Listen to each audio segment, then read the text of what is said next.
I left Japan when I was still little, so I've always felt foreign in my own skin. I grew up mostly in the Western world and often found myself feeling like an alien. I grew up being bullied or made fun of, even by strangers who would follow after me on my way home from school. I wanted so much to not look or feel so different.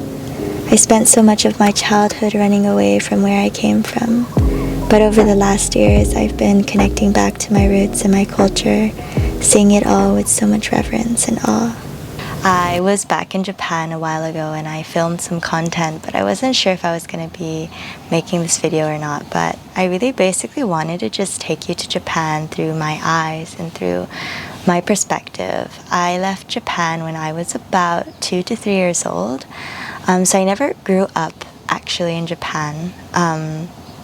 And just my whole life, I grew up mainly in the Western world. I always felt so alien and so uncomfortable in my skin, and my differences would be pointed out and sometimes made fun of. I would get bullied sometimes, and already having that fear of being seen and feeling unsafe and being seen, everything in me just wanted to be left unnoticed. And then there I was, like, bam, the only Asian kid and the new kid. I was moving schools often, so I always felt like I stood out for being, Japanese. And I know that there can be so much worse, but yeah, these were just my experiences, and yeah, it just didn't feel good.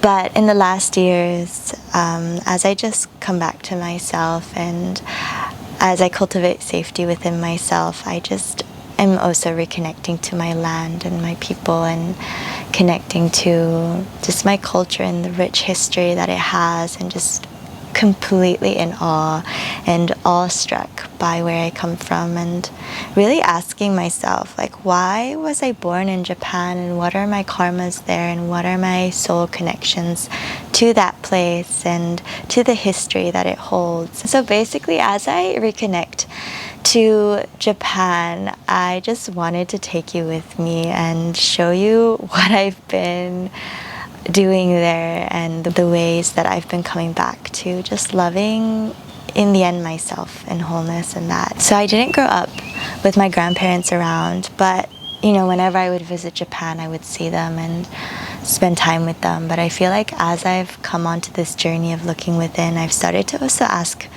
them and wonder about them and how they see life, and the ways that they just move through life, the habits that they carry, whether they're living from a place of fear or expansion, why they've made the choices that they've made, and just wanting to know everything about them. So whenever I go back to Japan, I'm just always like asking my grandma how it was in her childhood, how it was growing up, the way that she was raised, and asking about my great grandma and just everyone who came before. I've just learned so much about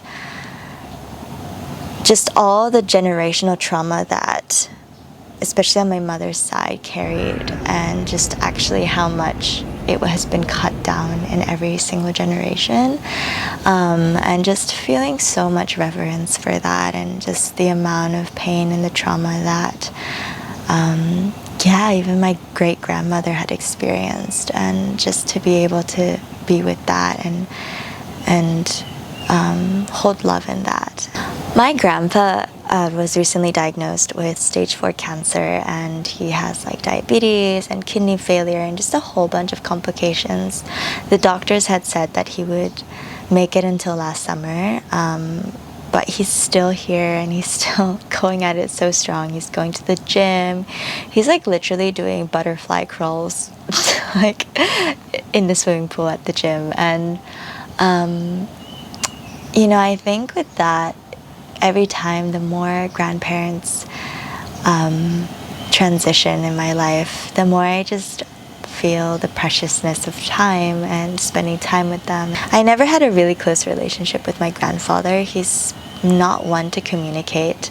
My whole family, it's we don't really know what's going on in his world, but he loves to take walks and he loves to look at flowers. And so every time I go back lately, we just go on walks and we just talk about flowers and pretty much nothing else, but it's so beautiful to be able to just have a snippet into my grandfather's life and see life through his eyes. And yeah, this year I finally had the chance to visit the Mother Temple in Japan. It's Ise-jingu, and I had never been there my whole entire life. It's quite far from my grandparents' place, but yeah, I just felt like something was calling me there, and I've been wanting to go for the past 2 years really strongly, and I finally went there. And I always try to trust any callings that I feel in terms of places. I feel like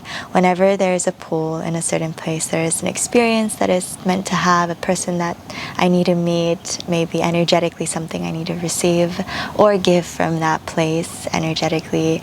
And yeah, it was just incredible. It was incredible.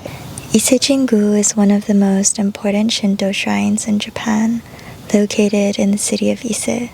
The inner shrine, Naiku, is dedicated to the sun goddess. She is credited with bringing light to the world and ensuring its fertility and prosperity.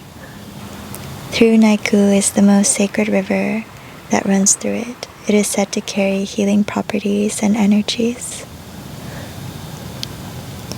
In Shintoism, a torii is a traditional Japanese gate that marks the entrance to a sacred space.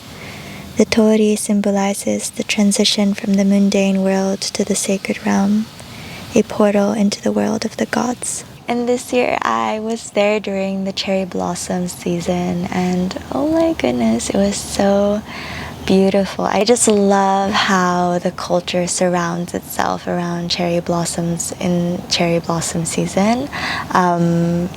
It's just like the weeks leading up to the full bloom. All there is on the news is cherry blossom and when they'll be at their full bloom, and even just they'll like show on the news a whole map of Japan and just like all these flower marks on just all over Japan, and they'll tell you like, oh, this area in Japan will predict it to be in full bloom on these 2 days. And the thing is, the cherry blossoms are only in full bloom for a really, really short time, and so they symbolize just the fleeting moment of life and how everything is impermanent. And it's a really beautiful concept, and just how everyone comes together to watch and see and spend time under the cherry blossom trees, and to be able to just be around that was so sweet and so precious. Anyways, I hope that you enjoyed seeing Japan through my eyes. I hope to bring you with me every time that I go back, and just be able to share more and more pieces that I discover myself. And maybe even it will inspire you to just connect even more deeply to where you came from and your roots, and getting to know all the people who came before you. And it's just so fun, and it adds so much more depth into my life. I hope that you enjoyed. I'm sending you so much love, and I hope to see you in my next video soon.